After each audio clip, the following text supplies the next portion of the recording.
सत कबीर की दया अत आदरणीय गरीबदास साहेब जी की अमृतवाणी मंगलाचरण। गरीब नमो नमो सत पुरुष को नमस्कार गुरु की नहीं, सुर नर मनजन साधुआ संतो सर्वस दे नहीं। सतगुरु साहेब संत सब दंडो तुम प्रणाम, आगे पीछे मध्य हुए तिनको जहाँ कुर्बान। नराकार निर्विषम काल जाल व बंधनम, निर्लेपम निज निर्गुणम अकल अनुबेषुंडनम। सोहम सुरति समाप्तम सकल समाना निर्तल, उज्ज्वल हिरंबर हर दमंबे पर वह अथा है। वार पार नहीं मध्यतम, अनाहद मंत्र सुखसलाद मंत्र, अजोख मंत्र बेसुन मंत्र, निर्वाण मंत्र थीर है। आदि मंत्र युगादि मंत्र, अजल अभंगी मंत्र, सदा सत्संगी मंत्र, लौलीन मंत्र गैर गंभीर है। सोहम सुभान मंत्र, अगम अनुराग मंत्र, निर्भय अडोल मंत्र, निर्गुण निर्बंध मंत्र, निश्चर मंत्र अनेक है। गैबी गुलजार मंत्र, निर्भय निराधार मंत्र, सुमरत सुकृत मंत्र, अगमी अबंच मंत्र, अदली मंत्र अलेख है। फजलम फराक मंत्र, बिन रसना गुणलाप मंत्र, झिलमिल जहूर मंत्र, सर्वंग भरपूर मंत्र, सैलान मंत्र सार है। निरंकार गरक मंत्र, तेज पुंज परख मंत्र, अदली अबंध मंत्र, अजप्पा निरसंद मंत्र, अविगत अनहद मंत्र, दिल में दीदार है। वाणी विनोद मंत्र, आनंद असोद मंत्र, कुर्सी करार मंत्र, अनबय उचार मंत्र, उज्ज्वल मंत्र अलेख है। साहिब सतराम मंत्र, साई निकाम मंत्र, पारक प्रकाश मंत्र, हीरंबर हुलास मंत्र, मौले मलार मंत्र, पलक बीज खलक है। कौन ब्रह्मा का पिता है, कौन विष्णु की माँ, शंकर का दादा कौन है, हमको दे बता। यह जानने के लिए कृपया सुनिए जगत गुरु तत्वदर्शी संत रामपाल जी महाराज के। नाम सुमर ले सुकर्म कर ले, कौन जाने कल की, खबर नहीं पल की।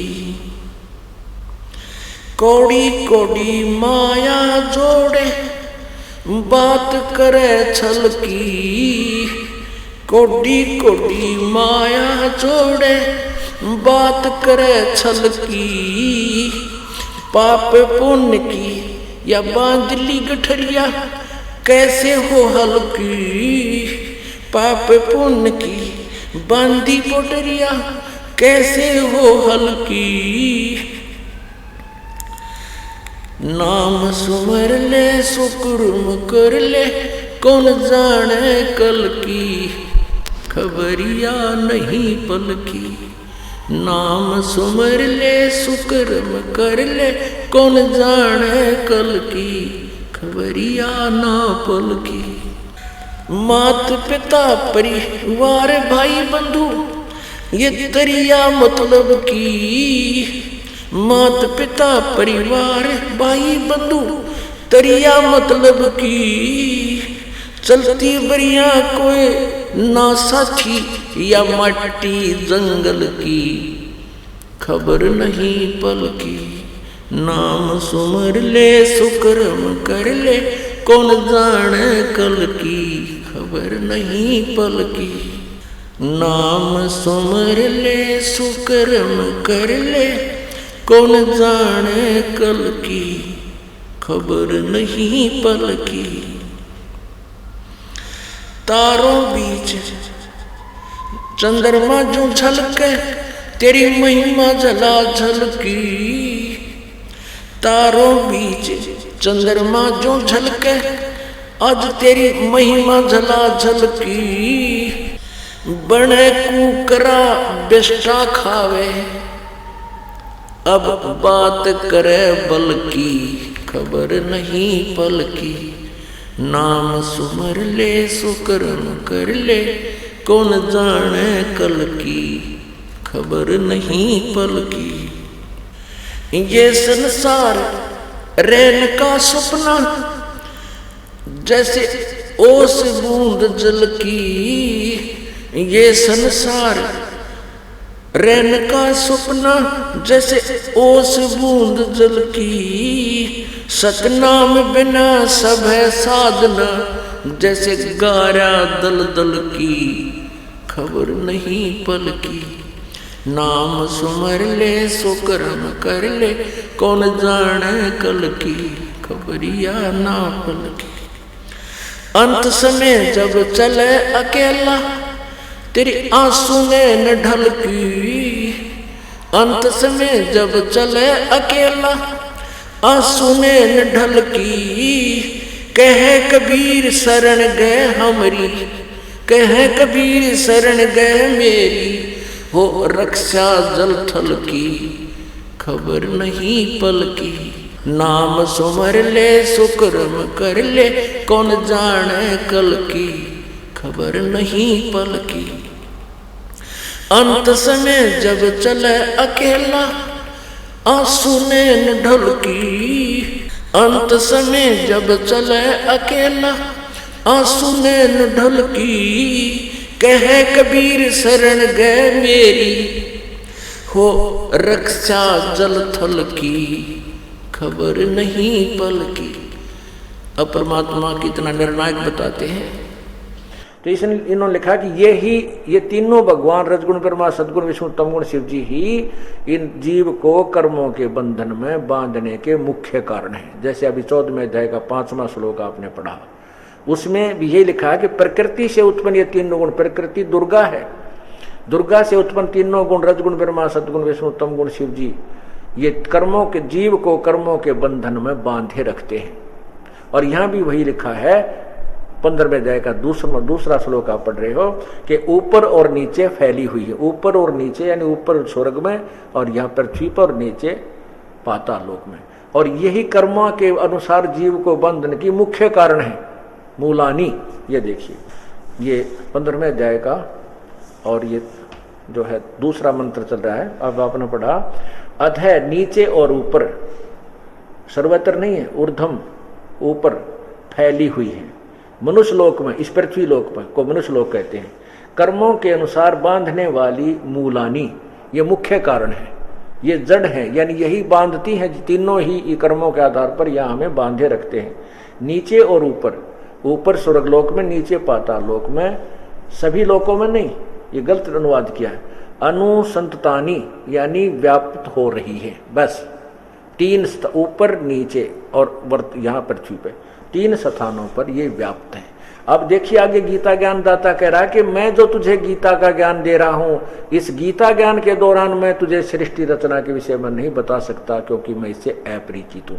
इसको तो तूने उस तत्वदर्शी संत से पूछना होगा। यहां विचार काल में मैं नहीं बता पाऊंगा सृष्टि रचना को, क्योंकि इसका विस्तार मुझे ज्ञान नहीं। अब देखना 15वें अध्याय का 3रा श्लोक, अध्याय नंबर 15,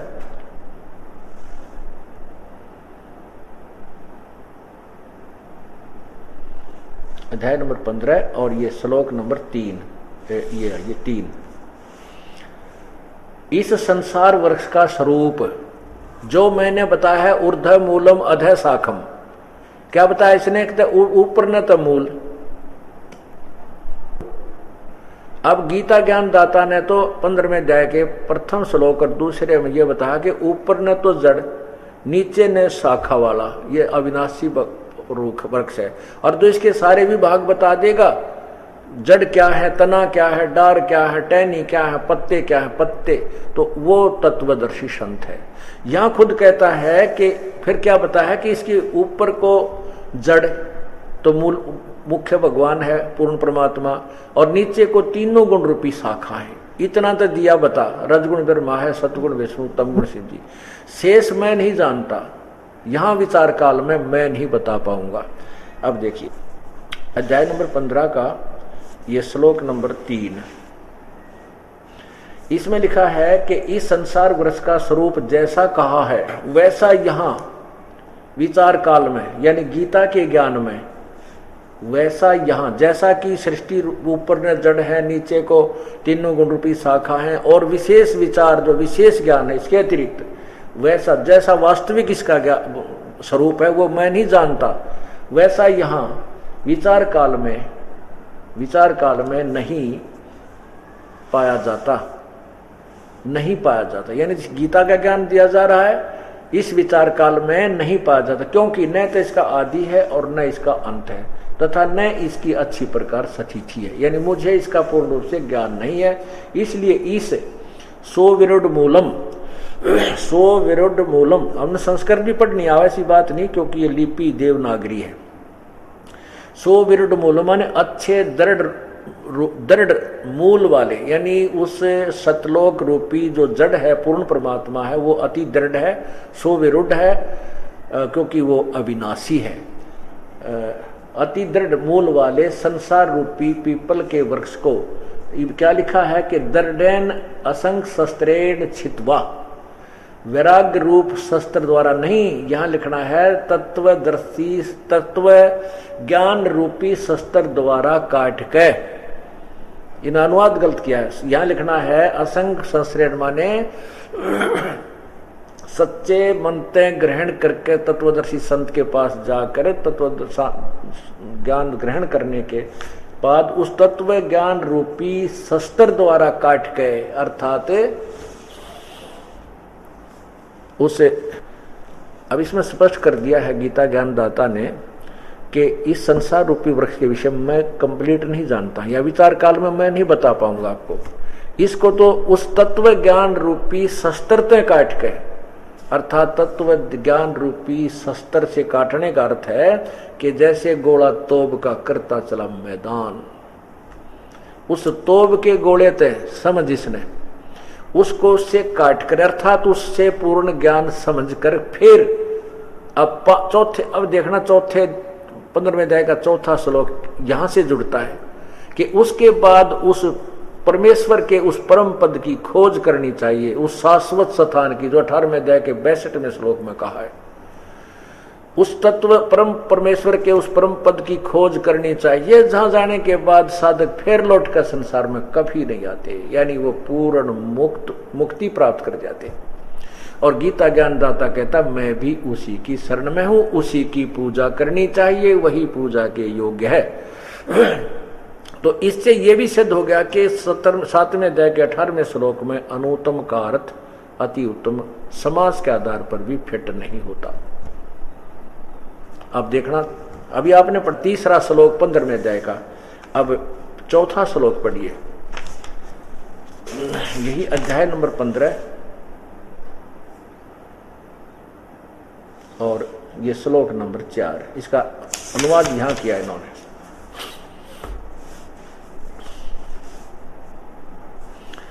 उसके पश्चात यानी तत्व ज्ञान समझने के पश्चात उस तत्व ज्ञान के आधार से भक्ति करके उससे काट कर, यानी उस सब उससे काटने का अर्थ यह है कि सत्य और असत्य का निर्णय करके उसके पश्चात तत् उस परम पद परमेश्वर की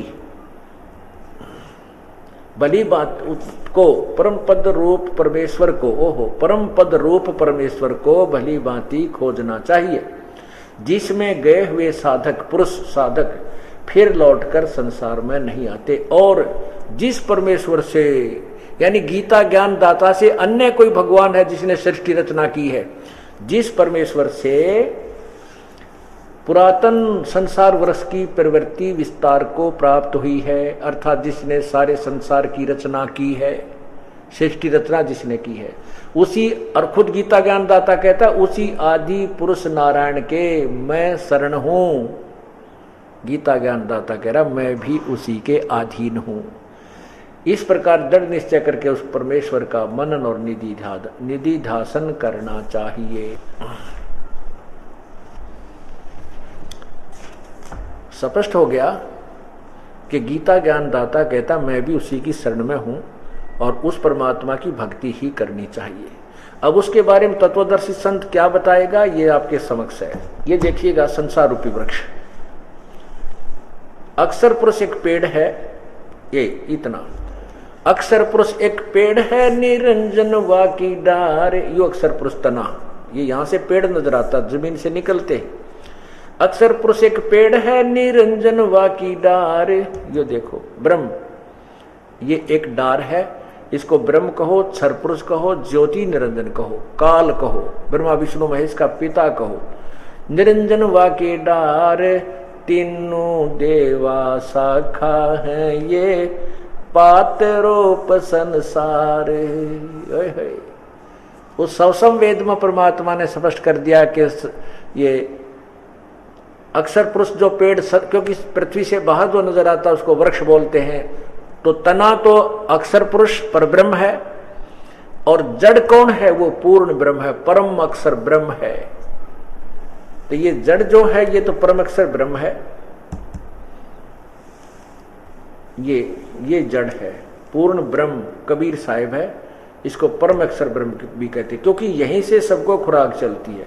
15वें अध्याय के 1 से 4 और श्लोक नंबर 16 और 17 का आशय इससे क्लियर हो जाता है, क्योंकि 17वें श्लोक में 15वें अध्याय के 17वें श्लोक में लिखा है कि पुरुषोत्तम उत्तम पुरुष है तू अन्य, उत्तम पुरुष है तू अन्य, और परमात्मा इति उदाहरते है, जिसको परमात्मा कहते हैं, जिसको परमात्मा कहते हैं। देखो,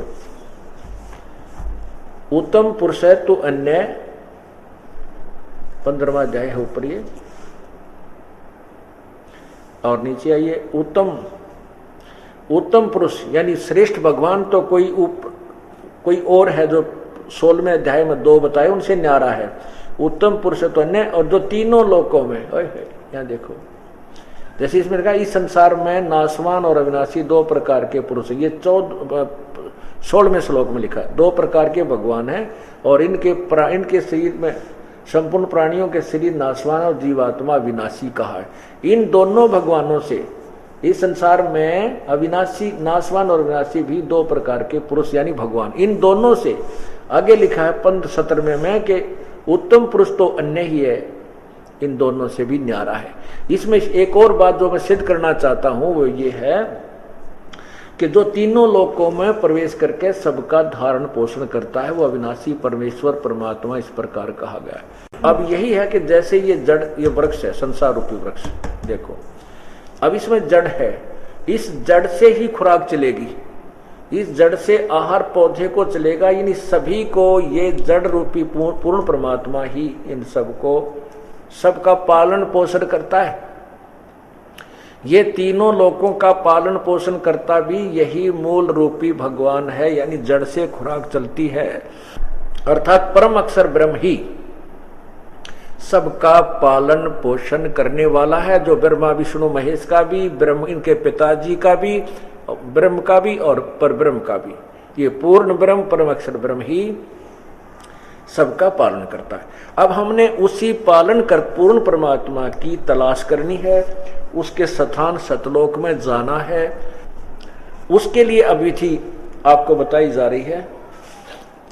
अब इसे स्पष्ट हो गया कि गीता ज्ञान दाता कहता है कि जो इस पूरे संसार रूपी वृक्ष के निर्णायक ज्ञान देगा वो तत्वदर्शी संत है। अब 8वें अध्याय के 13वें श्लोक में गीता ज्ञान दाता ने कहा कि मेरा तो एक ओम मंत्र है ब्रह्म का, और इसको जो अंतिम श्वास तक जाप करता हुआ प्राण त्याग कर जाता, मेरे वाली जो गति है उसको प्राप्त होता। और उसने अपनी गति को 7वें अध्याय के 18वें श्लोक में अनुत्तम बता दिया है, इसलिए कहा कि उस परमेश्वर की शरण में जा, 18वें अध्याय के 62वें श्लोक में, कि उस परमेश्वर की शरण में जा, उसके लिए तत्वदर्शी संतों की खोज कर उनके बताए अनुसार साधना करने से ही तू उस परमेश्वर की शरण में जा, उसकी कृपा से ही तू परम शांति और शाश्वत स्थान को प्राप्त होगा।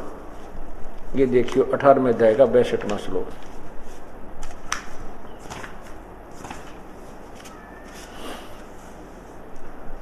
अध्याय नंबर 18 और इसमें नीचे आइएगा 62वां श्लोक।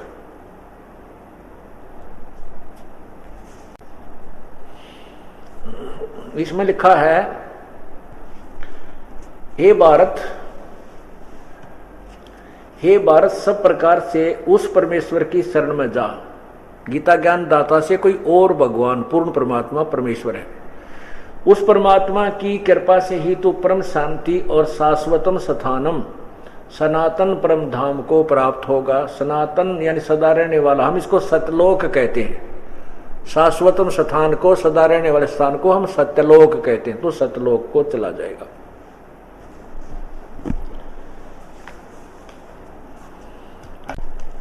अब उसके पास जाने की विधि बता रखी है 17वें अध्याय के 23वें श्लोक में, जो आपको अभी बताया था। ओम तत्सत इति निर्देश है ब्रह्मण त्रिविध समर्थ है। उसके उस परमात्मा के उस ओम तत्सत का जो जाप करना है, उस ब्रह्मण यानी सच्चिदानंद घन परमात्मा की भक्ति के लिए 3 मंत्र का जाप है, ओम तत्सत, और उसकी 3 ही विधि से जाप करना होता है। अब तत् और सत ये सांकेतिक गुप्त है, गीता ज्ञानदाता नहीं जानता इसको। अब ओम, क्योंकि ये हमने जो शुरुआत की थी कि उस परमात्मा के पाने की विधि क्या है, हमने उस परमात्मा के पास जाना है, इसलिए सदग्रंथों से प्रमाणित होने के बाद ही हम दृढ़ता के साथ इस भक्ति मार्ग पर लगेंगे और परमात्मा की तरफ चल पाएंगे। इस भूमिका बनाने के लिए सब कुछ ये दिखाया जा रहा है, सदग्रंथ दिखाए जा रहे हैं आपको। बाकी हमें इन सदग्रंथों को देखने की बार बार आवश्यकता नहीं, क्योंकि हमें विधि मिल गई है और हम उसके अनुसार जाप कर रहे हैं। लेकिन आम जनता, जनसाधारण तक ये ज्ञान पहुंचाने के लिए ये सदग्रंथ आपके समक्ष प्रस्तुत किए जा रहे हैं। इनका ज्ञान समझाया जा रहा है जैसा यथार्थ ज्ञान इन्होंने भरा हुआ है। 8वें अध्याय के 13वें श्लोक में आइए आप, ये देखिए।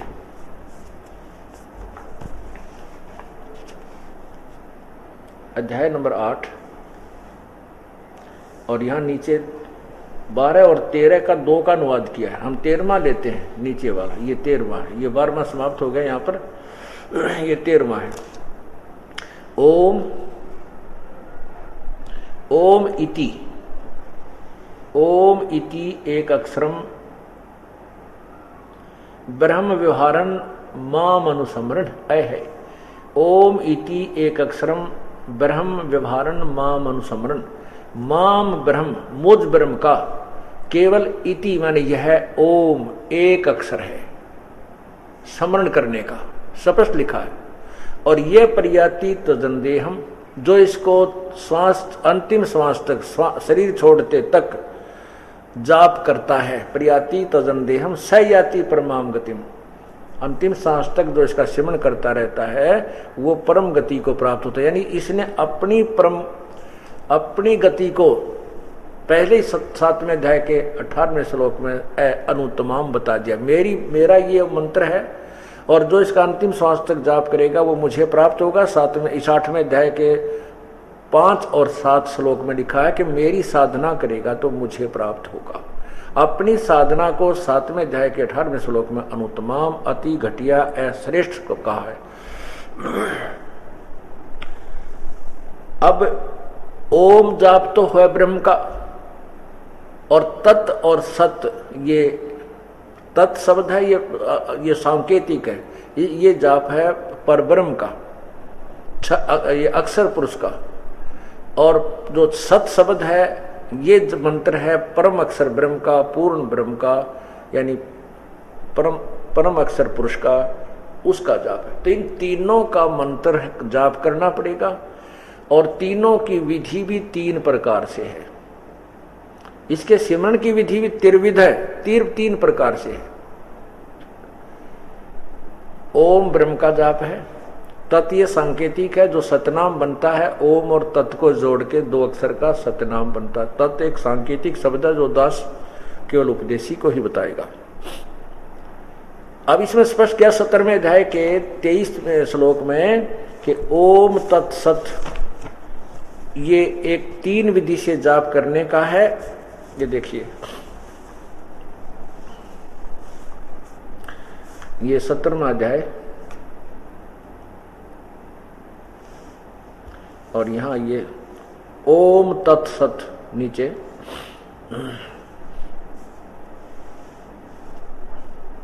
ओम तत्सत इति निर्देश है।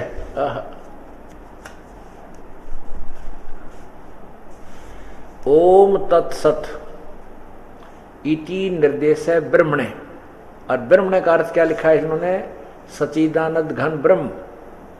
और इस सच्चिदानंद घन ब्रह्म के बारे में कहाँ लिखा है? 8वें अध्याय के 8वें अध्याय के 8, 9 और 10 श्लोक में। ये देखिए, ये देखो, ये अध्याय, क्योंकि गीता को समझना है, बहुत गूढ़ रहस्य है इसके अंदर। यहां देखिए 8वें श्लोक में लिखा है, इन्हीं के द्वारा अनुवादित है ये 8वां श्लोक।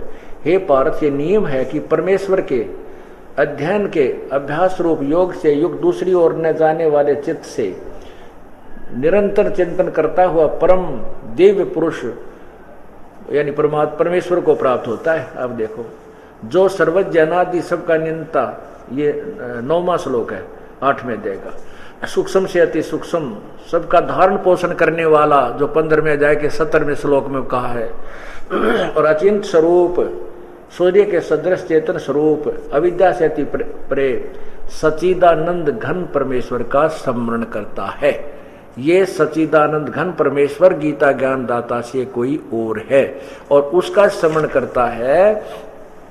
अब 10वां श्लोक, वह भक्ति युक्त पुरुष अंत काल में योग बल के से बरकुटी के माध्यम से प्राणों को अच्छी प्रकार यानी श्वासों के द्वारा अच्छी प्रकार स्थापित करके फिर निश्चिल मन से स्मरण करता हुआ उस दिव्य परम पुरुष परमात्मा को प्राप्त हो जाता है। अब यहां लिखा है 17वें अध्याय के 23वें श्लोक का अनुवाद इन्हीं के करकमलों से देखिए। 17वां अध्याय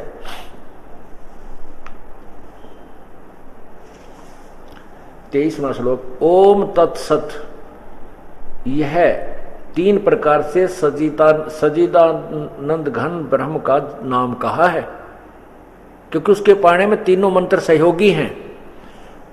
उसी से इन्होंने लिखा है कि उसी से सृष्टि के आदि काल में ब्राह्मण और वेद तथा यज्ञ आदि रचे गए। अब यानी उस पूर्ण परमात्मा ने ही ये सर्व ज्ञान दिया। सभी जो विद्वान पुरुषों को भी उन्होंने उत्पन्न किया, क्योंकि विद्वान भी तत्व ज्ञान से ही बनते हैं।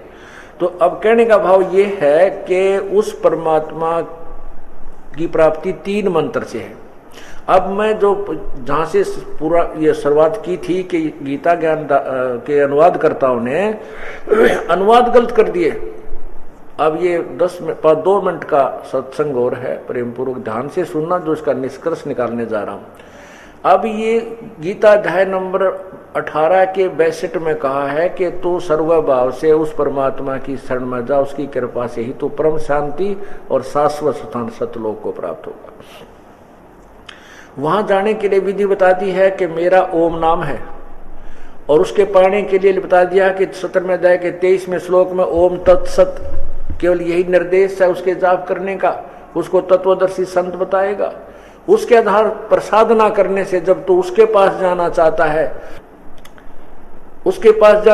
तो मेरे लेवल की जो ओम नाम की कमाई है वो मुझे छोड़ देना। ओम नाम का जाप ब्रह्म का है, ज्योति निरंजन का, जिसको काल भी कहते हैं, जिसके लोक में हम रह रहे हैं।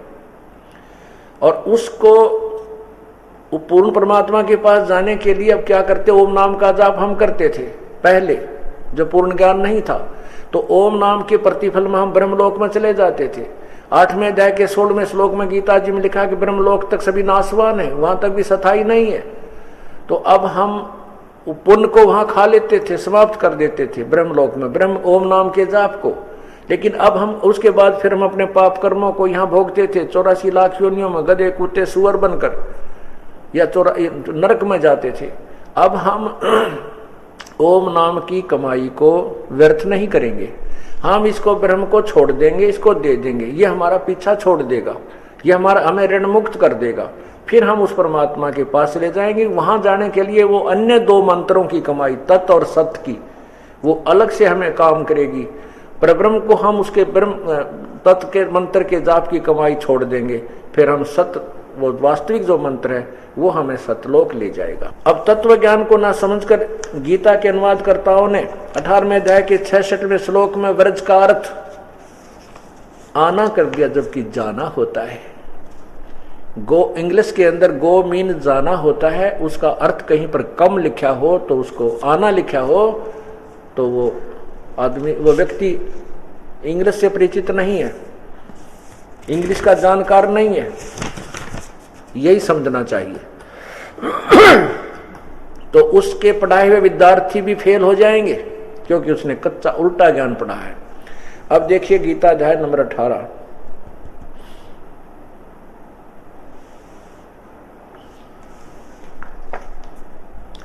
गीता अध्याय नंबर 18 और नीचे आएगा 66वां श्लोक।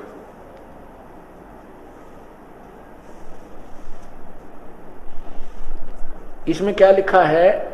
सर्वे धर्मान परित्यज माम एकम शरणम वर्ज। सर्वे धर्मान परित्यज माम, मेरे लेवल की सभी पूजाओं को मुझ में छोड़, परित्यज माने छोड़कर, एकम शरणम वर्ज, एकम माने सर्वशक्तिमान जिसके बराबर दूसरा ना हो, अद्वितीय उस सचिदानंद घन ब्रह्म की शरण में वर्ज माने जा, परमेश्वर की शरण में जा।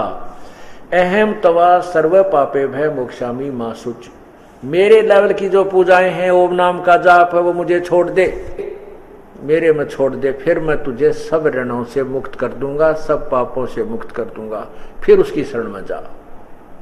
क्लियर हो गया? इन्होंने क्या अनुवाद किया है देखिए, ये देखो 66वां अध्याय उन्हीं के द्वारा अनुवादित है। संपूर्ण धर्मों को अर्थात संपूर्ण कर्तव्य कर्मों को मुझ में त्याग कर केवल तू, केवल एक, ये माम शब्द है, ये माम शब्द है। इसमें इन्होंने क्या लिखा है? मुझ सर्वशक्तिमान सर्वधार परमेश्वर की शरण में वर्ज माने आजा। बताओ, इन्होंने वर्ज माने लिखा है आ, मेरी शरण में आजा, जबकि उसका वर्ज माने चला जा, उसकी शरण में जा, क्योंकि थार में जाए के 62वें श्लोक में भी कहा कि उसकी शरण में जा। इसी प्रकार मां माने मेरे लेवल की, मुझ में, मेरे जो मुझ में छोड़कर उसकी शरण में जा, मैं तुझे संपूर्ण पापों से मुक्त कर दूंगा, सोच मत कर। अपनात्माओं, ऐसे टीचरों ने हमारे समाज को पढ़ा रखा था जिनको अपने सिलेबस का ज्ञान नहीं, शब्दों के अर्थों को अनर्थ कर रखा था। उनके आधार पर ये भोली आत्मा इतने आरूढ़ हो चुकी हैं कि सच्चा ज्ञान जब सामने दिखाया भी जा रहा है, प्रत्येक सदग्रंथ शास्त्र पढ़ भी रहे, फिर भी क्रोधित हो जाते हैं, झूठ बोल रहा है, ये तो निंदा कर रहा है। अरे मैं तो कुछ बोलने नहीं रहा, मैं तो एक आपका दास आपको पढ़ कर सुना रहा हूं कि सदग्रंथ ये बता रहे हैं, और उन अज्ञानियों ने हमें सारा उलट ज्ञान पढ़ा रखा। कोई बात नहीं, पीछे गई सो जान दे, ले रहती को राखे, पीछे गई सो जाने दो, आगे शेष है उसको बचाना है, इस पीढ़ी को हमने। और जनसाधारण का कर्तव्य बनता है सत्य ज्ञान को जनता तक पहुंचाने में हमारा सहयोग देने का। अब इसमें इस सत्संग के अंदर ये बात स्पष्ट हो गई है। आज का जो सत्संग था गीता जी के ऊपर, और जब तक हम अपने सदग्रंथ से परिचित नहीं होंगे तो हम उस तत्व ज्ञान को भी नहीं जान सकते। और जब तक हम इन अज्ञानी ऋषियों संतों के जिन लाखों करोड़ों लोगों को गुमराह करके अपने पीछे लगा रखा है, जब तक इनकी पुस्तकों को आंखें नहीं पढ़ लेंगे, देख नहीं लेंगे इनकी क्रियाओं को, तब तक इनसे हृदय नहीं हट सकता। एक बोरी के ऊपर लिख रखा है, इसमें मनुखा दाख है और भर्या की गधे की लीद।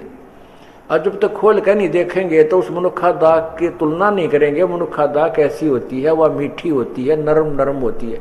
कुछ गुण तो लीद के भी मिलते होंगे मनुखा दाख पर मीठी ना पावे। ऐसे ही जो अन्य संतों ने अपनी मनुखा दाख वेदों और सदग्रंथों के अलग ज्ञान भर कर उसमें लिख रखा है, वेदों के अनुसार ज्ञान, गीता के अनुसार ज्ञान, उन्होंने अज्ञान भर रखा है। मनुखा दाख की जगह गधे की लीद भर रखी है। ये वह खोल खोल दिखानी था रहता है। आपके सामने मेरा इतना कर्तव्य है कि मनुखा दाख ऐसी होती है, गधे की लीद ऐसी होती है। अर्थात ये तत्व हमारा वेद और गीता ये बता रहे हैं। इन अनजानों ने जो अपने द्वारा लिखी पुस्तकों में जो गंध भर रखा है वो ये देखो, और ये अपने वेद और गीता ये बोल रही है। मैं कुछ नहीं मिलाता अपनी तरफ से, ना उनकी क्रिटिसाइज करता हूं, ना उनके ज्ञान को गलत बता रहा हूं। वेदों से तुलना करके इतना जरूर कह रहा हूं कि इनसे भिन्न है। सदग्रंथों के अनुसार नहीं है तो मनुखा दाख नहीं है, यानी तत्व ज्ञान नहीं है, और वो जनता जनसाधारण के लिए और श्रद्धालुओं के लिए उपकारक नहीं है। बोलो सतगुरुदेव की जय। सत साहिब कर जोरूं विनती करूं, धरूं चरण पर शीश। गुरु राम देवानंद जी महाराज ने दियो नाम बख्शीश। कोटि कोटि सिजदा करूं, कोटि कोटि प्रणाम। चरण कमल में राखियो मैं बंदी जाम गुलाम। अब गुण किए तो बहुत किए, करत न मनियारे। बावे बंदा बख्श दियो, बावे गर्दन उतार। अब गुण मेरे बाप जी बख्शो गरीब नवाज। जो मैं पूत कपूत हूँ बोर पिता को लाज। मैं अपराधी जन्म का नक्सक बरे विकार। तुम दाता दुख भंजना मेरी करो समार। जय इब कै सतगुरु मिले सब दुख आखो रो। चरणों ऊपर शीस रखूं कहूं जो कहनी हो। गुरु जी तुम ना बोलियो चाहे लाख लोग मिल जाएं। हमसे तुमको बहुत है तुमसे हमको नहीं। तुम्हारे विसारे क्या बने मैं किसकी शरण में जाऊं। शिव वृंच मुनि नारदा तिनके हृदय न समाऊं।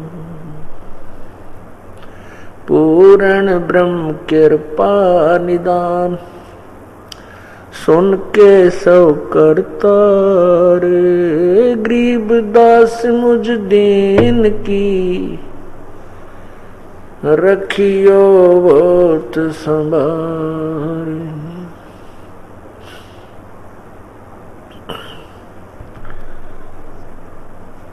पृथ्वी पति चकवे गए जिनके चक्र चलंत।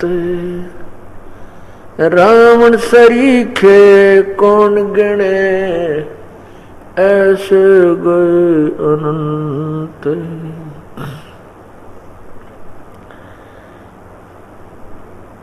कबीर सब जग निर्धना धनवंता ना कोई। धनवंता सो जानियो जिस पे राम नाम धन होए। राम रटत कोड़ी भलो चू चू पड़े जो चाम। ये सुंदर दे किस काम की जा मुख नाही नाम। जिव्या तो वाए भली जो रटे हरि नाम। नहीं तो काट फेंक दियो मुख में भलो न चाम। राम रटत कन्या भली साकट बलो न पूत। छेरी के गल गल थना जिसमें दूध ना मूत। मानुष जन्म दुर्लभ है, मिले न बारंबार। जैसे तरवर से पत्ता टूट गिरे वो बहुर न लगता डारे। साथी हमारे चले गए, हम भी चालन हार। साथी हमारे चले गए, हम भी चालन हारे। कोई कागज में बाकी रह रही, तात लगी है वारे। पतझड़ आवत देख कर बन रोवे मन माही। ये ऊंची टहनी पात थे, अब पीले हो जाही। पात झड़ता यूं कहे, सुन भई तरवर राय। अब के बिछुड़े नहीं मिले, न जाने कहाँ गिरेंगे जाए। तरवर कहता पात से, सुनो पात एक बात। यहाँ की यह रीति है, एक आवे एक जात।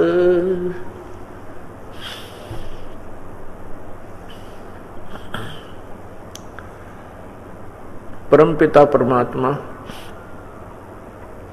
सारी सृष्टि के रचनहार कुल मालिक कबीर देव कबीर परमेश्वर की असीम कृपा से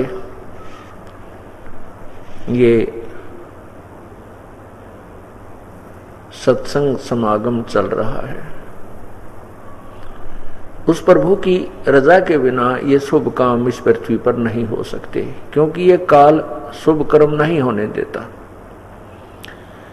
ये तो अशुभ कर्मों को करवा के प्रसन्न रहता है, शास्त्र विरुद्ध साधना करवा के इस जीव को उल्टे मार्ग पर लगाए रखता है कि ये मेहनत करता रहे और अंत में इसको कोई फल ना मिले, आध्यात्मिक लाभ ना मिले।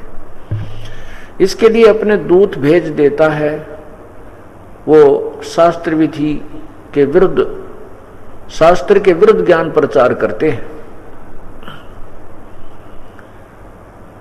और भोली भाली आत्माओं को गुमराह कर देते हैं।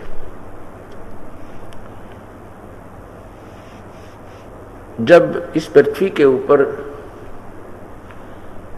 परमात्मा स्वयं आए थे, वैसे तो आपने पहले सत्संगों में सुना है,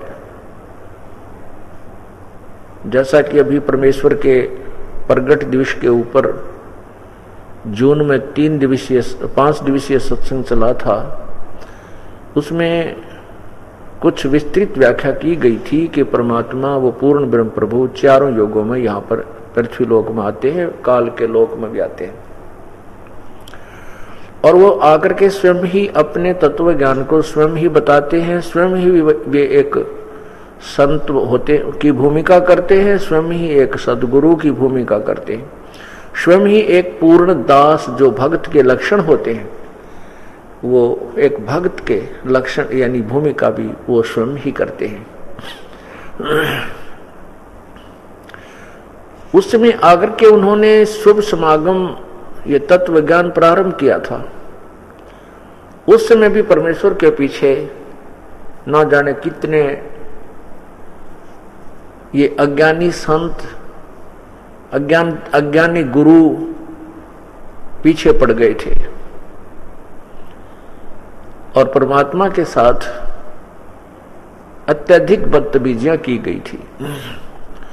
और उसी ज्ञान को जो परमेश्वर ने आकर के अपनी पुण्यात्माओं पर रहम किया था, वो ज्ञान प्रचार किया था, जिस ज्ञान को इन अज्ञानी गुरुओं संतों महर्षियों ने दबा दिया था, जनता तक नहीं जाने दिया था, आज वही खजाना इस दास के द्वारा परमेश्वर ने फिर आपके समक्ष खुलवा दिया है।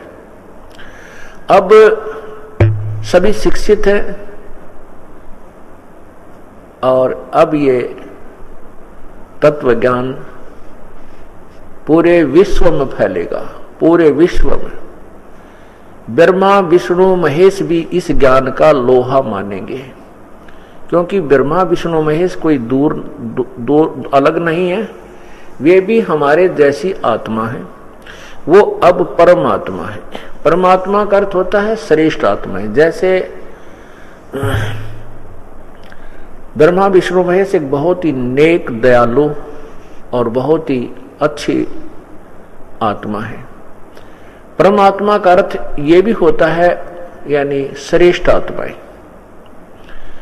ये दूसरी बात है कि उनकी ड्यूटी क्या है, काल ने उनको क्या नौकरी दे रखी है, क्या उनको कैसा विभाग दिया है, वो उनका अलग कार्य है, लेकिन वो अपने लेवल में बहुत ही परमात्मा है, श्रेष्ठ आत्मा है।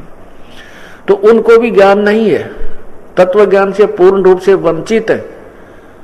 इसका प्रमाण भी आपको रह कर दूंगा, क्योंकि जैसे